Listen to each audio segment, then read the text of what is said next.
What's going on, guys? Jeff and it here. Today we're going to do something really cool and we're going to go over a tier list. Now, I found this from another streamer. It's a very well done tier list. I do agree with it to a certain extent, but I do also want to make some changes to it. And the reason I'm doing this is because I think that tier lists are just really heavily opinion based. And when you're watching a tier list that's made by a pro level player or somebody who's in tournament play, someone has got a super high, ranking, you're getting an opinion based on that level of gameplay. And the reality is that not a lot of people are sitting at that level of play style, right? You're not seeing people with this skill level. You're not seeing people use these characters in the ways that are, truly optimizing what they do.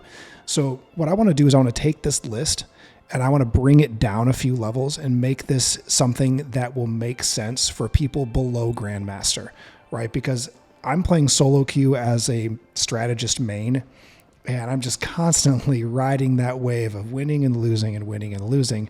And a lot of that comes down to team comp. Okay, when you're playing in these lower level rankings, well, honestly, it's a flip of a coin of whether or not the people on your team even know how to really play the character they're choosing super well. And then I would say, that's a 50-50. But then I would also say there's like a 25-75 where you've got a 25% chance that, okay, they know how to play the character, but do they really understand how to play the game? Do they know how to play the map? Do they know their role super well? Do they know how to make adjustments? Do they know how to control objective and play as a team? So what we're going to do is put this together in a way that I hope can help people to come together and realize that the game needs to be played a little bit differently so that people have a better experience in the lower ranks, because it's super tough solo queue to get on a good win streak. Now, if you're a pro and you're super, super good and you're just doing like a speed run, yeah, you see people do it, but that's just not really the reality. So let's bring this tier list in before I yap too much about this, so I can show you how this is put together, and then we'll make some changes to it. Okay, so here it is.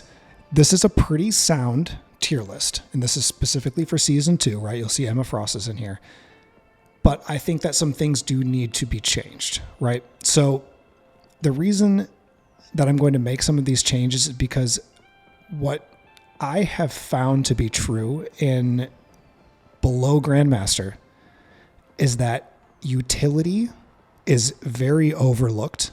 And people are just often looking at the wrong stats. And because they care so much about the stats, they're picking characters that are going to help them pad their stats to make them look like they're helpful. But in reality, they're not.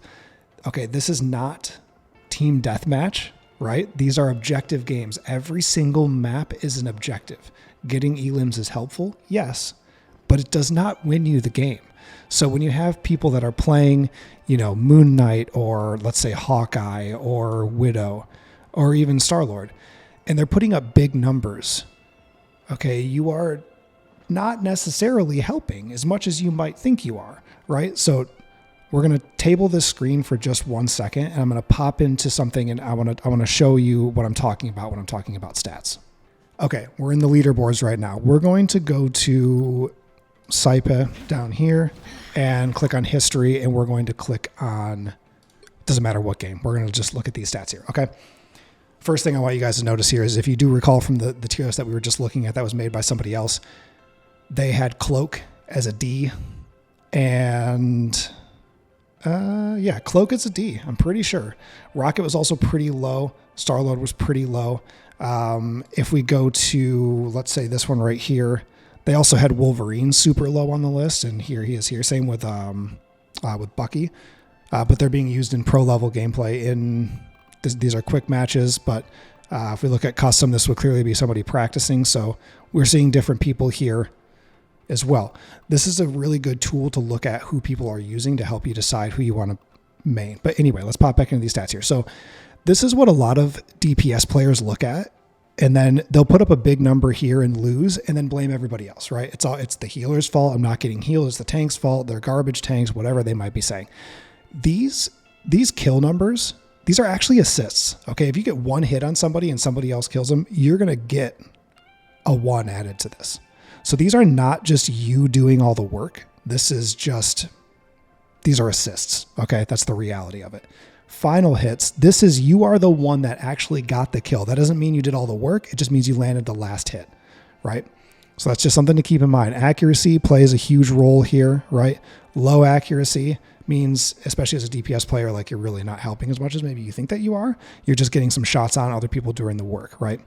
So keep that in mind, right? Let's hop back to the tier list. Okay, so the first thing that I want to do with this tier list is I made another column down here called one trick, okay? And this is something that, man, it is frustrating playing with one trick players in the lower ranks. So what is a one trick? Spidey is a one trick. He's going to dive, he's going to just spam skills, hope to get an elim on maybe a healer, maybe a DPS player, but maybe not. And if you fail, maybe you die, or now you got to escape, and then you're back in your own back line, like pinging for heals because maybe you don't know where the health kits are on the map. But that puts Spidey as a one trick. Okay, so like I don't even want to rank him like in any of these because this is a sole purpose role. And if you play Spidey, or if you have a Spidey on your team and they're not that good, or you haven't practiced enough to really understand it, you are just not helpful, right? You are never on the objective point. Again, this is not team deathmatch. These are objective games. This is King of the Hill, and this is, whatever you want to call, like, bringing the cart forward. So he's a one trick. Okay. Other one tricks, I would say you could put Black Panther in one trick. He's also super divey. You don't see a lot of people play him from my experience, in the lower ranks. But we'll put him there. As far as other one tricks go, I would say, in my opinion, I think that's kind of it. I don't really feel like any of the other people are just like a straight up one trick, like this is all you're going to do. I know some people feel that way about Wolverine, but Wolverine is very, very good at dealing with tanks and also has some good CC in his kit. So I don't really put him in that zone. You could say Widow is one trick. You could say that Hawkeye is one trick. These two, all you're going to do with them really is try and snipe the back line. And after you've sniped the back line, now start putting shots on the tanks. Once the healers are dead, this is when these two can really do some work on the front line and take down the tanks. I'll put them in here. And honestly, I'll leave them here and I'll feel comfortable doing so because when I am playing solo queue and there's a Hawkeye on the team, they're probably going to go like 30 and, if they're at least decent, they're going to be going high 20s, maybe even 30s and super low deaths, like 4, 5, 6 deaths maybe. And then if we lose, you better get ready for chat to blow up because they're going to be real mad about it. But the thing is, they're never on the objective. They're never helping in the front line. They're shooting from the back. They're getting some picks and then they're hiding. They're just hiding and waiting. It's not helpful. It is not helpful. So as far as the S tier goes, I think this is all pretty valid. I will say that I don't feel comfortable leaving Namor in here because he's only at his full potential if there's a Hulk paired with him, because then he gets the gamma, he gets the team up.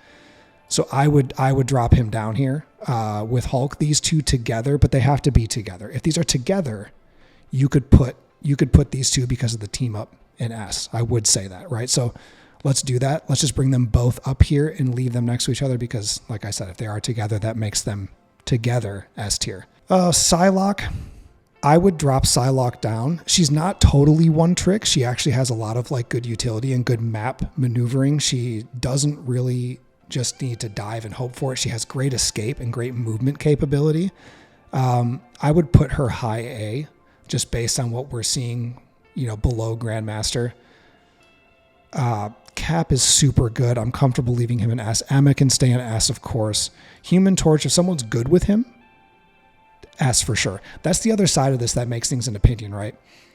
Just because somebody says that a character is like S tier, it doesn't mean that you playing that character makes them S tier. You have to practice. You have to get to that level. Every character, I believe, in the hands of the right person, you could say is S tier. But in the hands of the wrong person, well, they're D tier, or they're just, you shouldn't even be playing them at all. And you can make a character look super bad. The problem is below Grandmaster, people are trying out new new characters all the time. They're swapping who they're playing. They're swapping their roles. And as a result, no one's really mastered a character yet. So it can make certain people just not look as, as good. Now, another thing that I want to make a change to the S tier here is I want to bring up some of the characters that have super high utility and also have onboard tech, right? Loki being an A tier, I highly disagree with. Okay. He has to be in S tier. He can take somebody else's alt and then just like swap it to their character and then immediately use it, right? So if you're running Luna on your team, and you see this a lot in the high level gameplay, if you're running a Luna and a Loki, you can double up on Luna's ult. That's huge. You can just run them back to back. That makes some extremely strong objective play, okay? So Loki, I would say S tier. Luna, I would honestly bump up to A because even by herself, she's quite strong as a healer. She lacks a little bit of mobility and she can't really I'm talking myself out of it. I'm going to put her into B. She lacks some mobility and that makes it hard for her to heal from off angles, which is extremely important for healers. You can't just always be behind the line. You need to be able to work with the ebb and flow and change your angles so you can heal objective, turn and heal frontline divers. You need to have that utility. She kind of lacks that. I'll put her in B though. But if she is with Loki team up, they don't have a team up, but him being able to copy her, that's really good. However, you don't need to have Luna on your team to make Loki capable of that. A Luna on the enemy team, he can steal and use that ult too, but doubling up on it is pretty powerful. Hela, very good, arguably best DPS right now. Groot, high tech level, right? That kind of works the same here with Loki, and that's why I think they both deserve to stay here in S. Groot has his walls, great tech. But himself as a tank, like just by himself, I don't really think that he would be S, but because he has that utility, he has those walls below Grandmaster, that makes him S, right? And the reality behind that is when you look at onboard tech, whether it's the walls, whether it's Loki's clones, Rocket's ult, as an example, Penny's little, spider mine thing, people ignore it. They do not deal with tech. Same thing with the ice shields and with, where is she? Invisible Woman's shields as well. People don't deal with tech. They avoid it. So if you're putting a lot of tech on board in the lower ranks, you're probably just going to win because you have such a higher level of utility. If you don't deal with the clones, if you don't deal with the walls, you don't deal with the ice shield, the shield from Invisible Woman, your team is at a massive disadvantage. Even Moon Knight here, if you're not shooting the onks, you're just like, what are you doing? Tech has to be destroyed. It gives such a huge advantage. So another thing to take note of here from this is you can't heal through the walls. You can't heal through the ice shield. You can't heal through Invis' shield. So if they're using that to separate your front line from you as a healer, you can't heal through those things. So if your DPS to your tanks aren't focusing those things down, it's just not going to be great. Another great conversation as far as tech on board that has to be destroyed, the squids, especially if there's a Hulk on the team. If you are not actively taking those squids down, that makes Namor so OP. So you got to deal with those things, right? The next one I would say here, Iron Fist, I don't feel like he's A tier. He's very annoying. He's very like good at just like being super annoying to the back line, but you don't really see him like doing anything impressive, if I'm going to be honest. He's easily stunned. He's easily CC'd. I just don't think that I would put him in A. I feel like more like he's a C tier. There's a role for him to play below Grandmaster, but I don't think that it's like super viable. Same thing with Magic. She's just kind of the same. She's just super divey. Honestly, I might even just throw her in one trick to say like you just kind of, for one trick, my overall thought here is like you just don't need to pick them, you just don't need to play these characters. That you could pick somebody with higher utility with tech, or somebody that's just going to be better for filling out the roles anyway and helping with the objective. Because again, we're not playing team deathmatch here; we're playing objective games. More presence on objective is better. These characters, you're not going to see them on objective. You're just not. Jeff, as a primary Jeff main, I feel good with him being an A. On some maps, he's really good. And on other maps, he's like not as good. So that can hinder utility of a character as well. Obviously, like if you look at like Spider Islands, there are so many places to throw people off the map, and that makes him on that map, I would say S tier, both offensively and defensively. But you look at like the Venom map, for example, he's very good offensively because you as your base moves forward, your spawn points move forward, you can pull them back into spawn. But playing him on defense, you only really have 2 points where his ult becomes viable as a way of eliminating. Now, Jeff can save your team from ults by eating them. Like let's say Strange comes in with the Eye of Agamotto and stuns your whole team. You can eat your whole team and just save them if you have your ult available. No, then that's a way of removing your team from the board and saving them from damage. So there is that utility on maps like that as well. You don't have to look at Jeff as just like the character where it's like, oh, you failed to eat the enemy team and kill them off of the edge, so he sucks, or you're not good with him. That's not really the way that it works. His ult, it has extreme value from a defensive standpoint, from just simply working as a CC, removing people from the map. There's a lot of value there. Pulling people off of an objective to stop them from pushing it forward, or removing the enemy team from the objective when you are trying to cap it. There's a lot of other utility and value there when you look at playing him at like a higher understanding or a higher like mastery level, let's say. Jeff can be very, very good in that way. And I think that as somebody that plays Jeff, a lot of people complain about him, and I pick him and people are like, no, not Jeff. Like, don't troll. Like Jeff sucks. He's the worst healer. I disagree. Jeff is an extremely good healer, but what happens is there are 2 ways of playing Jeff. You can play him as a dive DPS and you can play him as a healer. And what a lot of people do, and what I think that people see often, is they play with people that are using Jeff and they can't decide which role they're trying to play, because you can't do both. You're either going to heal or you're going to annoy the back line, but you can't do both. I play him strictly as a healer, and he's great with movement, and I can heal from off angles. I can do like quick little flanks just to do something annoying if needed. And he also deals great damage. If your team is holding their own, you got another good healer, then you can still shoot from the back line and do a lot of damage. But I think A is good for him. And none of these are in any specific order. Like, this is the best S, this is the second best S, this is third. There's no like specific order here. Magneto can stay. He's a great tank. A lot of utility with the shields and the bubble shield. He has a good ult as well. That helps with a lot of control of the map. It stops people from fighting because he's just soaking it all up. So even if you don't hit anyone with the ult, like using the ult as a defensive play to just make the fight end, there's a lot of value there. Scarlet Witch, definitely an A for sure. I know in season 1, people kind of dunked on her a little bit, said she's not that good for the higher elo gameplay, but below Grandmaster, she's great. She's really, really great. And especially now with the team up with Strange, that honestly, if you have these 2 together, then I would say she goes up into S and Strange would go into A.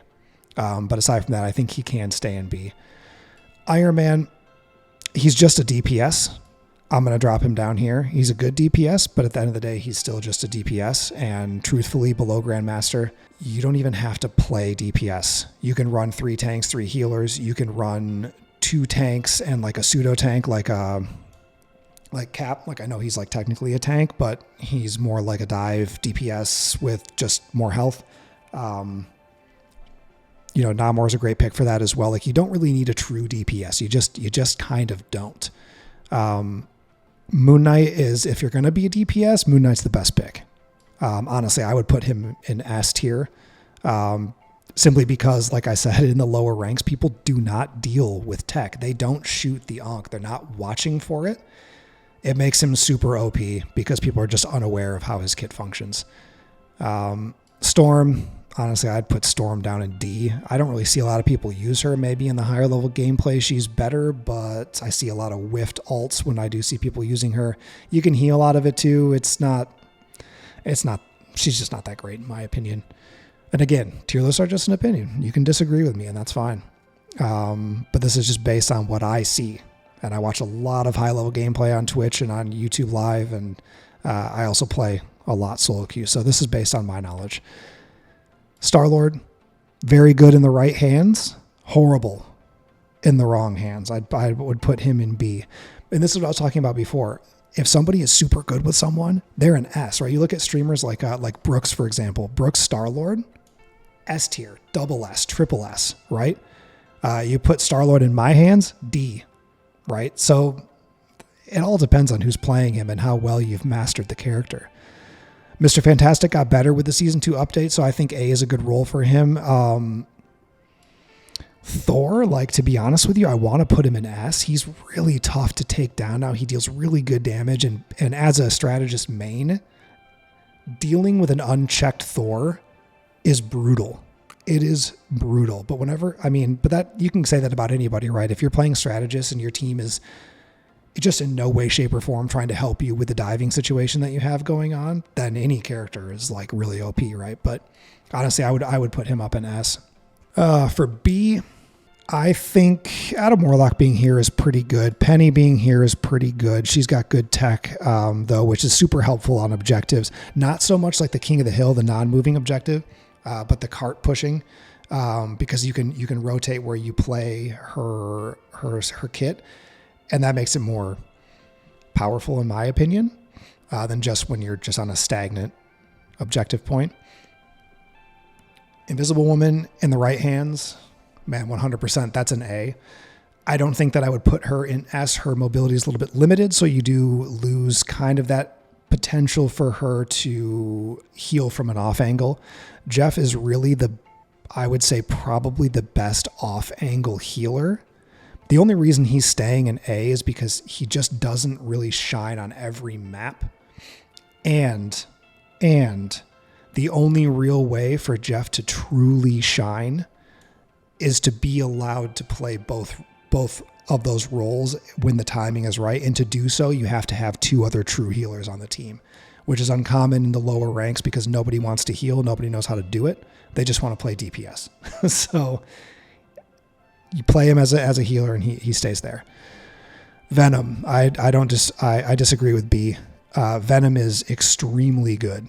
Massive hit points, right? With the shielding, with just his abilities as a diver to come in and out super fast. Venom is an S tier, hands down. There's no doubt about it. If somebody's very good with him, it is almost impossible to deal with a Venom. If someone's terrible with him, well, that goes the same as everybody else. Someone's terrible with a character, then that character sucks in that instance. Punisher is very good. And he's very good at tech, at dealing with tech. He melts the Groot walls. He'll take out the Loki clones super fast. He takes out the squid super fast. If you use him just like simply as like a tech clear, if you have an enemy team where they're putting a lot of tech on board, he is great just in like a clean up the map, right? Clean off. Let's give a clean slate here for everybody else who's fighting. He's phenomenal for that role. He is a little tricky to use and he lacks mobility. At least consistent, like what's the word I'm trying to think of here? Like just ease of mobility. He has some, but it's not like the greatest mobility. I think B is good for him. But if you are running up against a team where you got to deal with a lot of tech, then I would say you could even put him in A at that point because he's going to clear that super well. If someone's got a really talented Groot on their team and you throw a Punisher in on your team, you take away like half of his potential. So I think that there's certainly something to say for that. Bucky, kind of a one trick, honestly. Let's go ahead and just throw him down there. I didn't think I wanted to before, but as we're kind of cleaning up this list, I feel comfortable putting him in one trick. His ult is very good, but it's only good if you land your ult and then you get kills. So you got to be real accurate. You got to be good with him, and you got to not get taken out or CC'd during that time frame, because if you get CC'd after your ult, then you might not even get the chance to deal any damage to anybody and get a kill to then use your ult again. So it's very one trick. But if someone's good with Bucky, it's brutal. Squirrel Girl, very good. I think B is fine for her. She's a solid DPS pick because it's AoE damage and because it's ricochet. You can hit from angles where people can't even see you, and you can really play that back line and be in a position where like the enemy team can't even really get to you, and that can make her very, very powerful.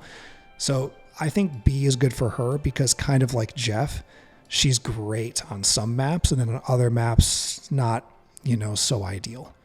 Luna's good here in B. Iron Man's good in B. Star-Lord's good in B. Rocket, I disagree with C as well. His healing potential is amazing. And again, to bring up Tech, if Tech's going unchecked, his ult is super powerful. I would honestly put him up in A. Thing, I think, can go up to B. He's just very disruptive. He's a great tank. If you're playing Thing and your healers are focusing on healing you super well, then you can just keep going forever and just keep punching people and stunning them. He also takes away briefly with the CC for one of his skills. He takes away the ability of the enemy team to use movement skills, which can just absolutely result in Jeff getting nuked. It happens to me sometimes. I think he's quite good in the right hands. I would move Wolverine back up here. Hit situational. He can be very good if needed, and if someone's very good with him, he can really do some work on tanks.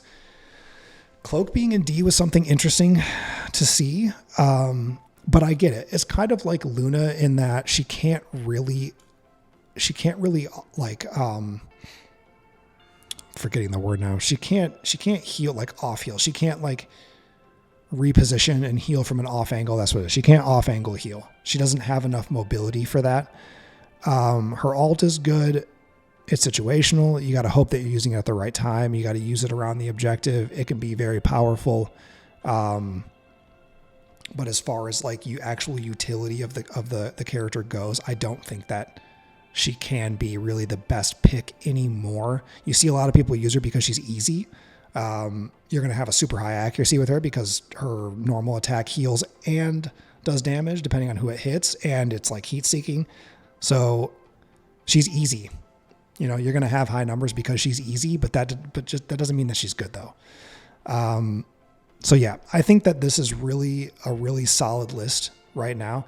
So the last thing that I want to do with this list is just, I guess, kind of break it down to like, let's just do 2 team comps that would be really strong to be considering when you're playing in the lower levels. That would just kind of give you a little bit of an edge. And again, this is just my opinion. So here's this, right? What I'm going to do is just pull everything down here. So we can kind of clean this up a little bit. And then we're going to change these top 2 here to just be for the teams, right? And I've said it before, and I will say it every day of my life. You don't need DPS. It's helpful if they're very good, but you don't necessarily need them. Tanks do a lot of damage, and there are other ways around it. You can have one, let's say, 1 DPS, but 2, 3. Like I see this sometimes. It's like, man, come on. Team 1, and then we'll do team 2. Not a specific order, not like one's better than the other. But just based on what I would throw in as like a current like meta comp right now, because people play super heavy DPS, this is going to be phenomenal. This team up right here of Hulk and Namor, we see this a lot right now. It's amazing. To throw in another tank, so you could work with the dive here, so you could double up on that. If you did Venom, and then if you did something like this is going to be like a dive, like present. Let's make this like a dive and presence team. Okay, let's change this. This is going to be dive and objective presence. Okay, you could add in here just to make this like really, really mean for strong objective control. We need healers, right? Let's throw Invis in here. Let's throw Jeff because of the mobility, so Jeff can work with these 2 diving and be able to maneuver around a lot. Invis can stay back and help on objective, and then her ult is also very, very good. Truthfully, I'm tempted to even just throw in one more healer into this and say like, just run that as like a really strong healing team and keep these divers alive and keep Namor up. You could do, if you wanted to do that, it could be a very strong play to throw in Loki. I think that this would make for a very difficult team to deal with. Team 2, let's just say this is just going to be a little bit more of a reserved play, but with strong presence. You know, you do Cap, Thor, Emma. You could do Rocket, do Moon Knight, and let's just get a true tank in there and do Groot. All right, so true tank here. And let's just move these out of the way here just to clean this up. So these are teams right here that I think would do super, super well. This team is just going to destroy the back line and control objectives super well. You've got a lot of maneuverability and healing. You've got just strict healing here. You've got the ability to copy ults, plus heal and deal damage, and you've got tech on board with this. You've got walls here. You've got rockets tech. You've got really strong diving capabilities here as well as frontlining. You've got really great objective presence, and then you've just got like with a team up like this going on, this DPS is going to go unchecked. The only problem with this lineup, honestly, is that there's just one healer, but Rocket can do a lot of healing like very easily. You could argue in this instance, maybe you drop Cap, and just for ease of playability, you put in Cloak, right? You could take Cap out here and you could run this. This would be very good. The other thing that you could do is swap these two, because this would just make for a very high like tech appearance. You'd take a little bit away from this. Namor still has some, but this would make for a really strong tech. You've got the clones, you've got Rocket's tech, you've got the ice shields, you got the Groot walls. Like, that's pretty insane. So anyway, I hope that this is helpful for you guys. If you have not subscribed to the channel yet, please do so. I want to keep making videos like this, so giving me a sub just keeps me motivated, and it lets me know that what I'm doing is helpful to you guys. So yeah, I hope you guys enjoyed this video. Stay tuned for the next ones, and yeah, I'll see you guys later.